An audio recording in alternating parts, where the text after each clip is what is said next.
Hello guys, this is Tech Help Kai. In this video, I'll be showing you how to scan documents on your Android phone. Now, first things first, all you have to do is you'll have to download this application which is called Note Block Scanner.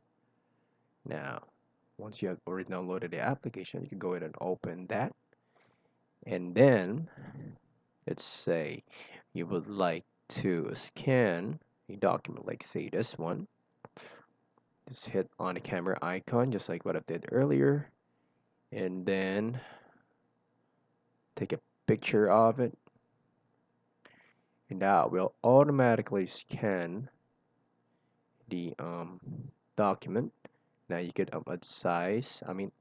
adjust the border or the part of the document that you would like to scan. Now after that, the document will now be scanned.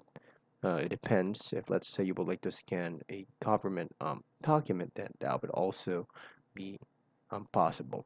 So guys, that is how you scan a document on your phone. If you like this video, make sure to hit like and subscribe.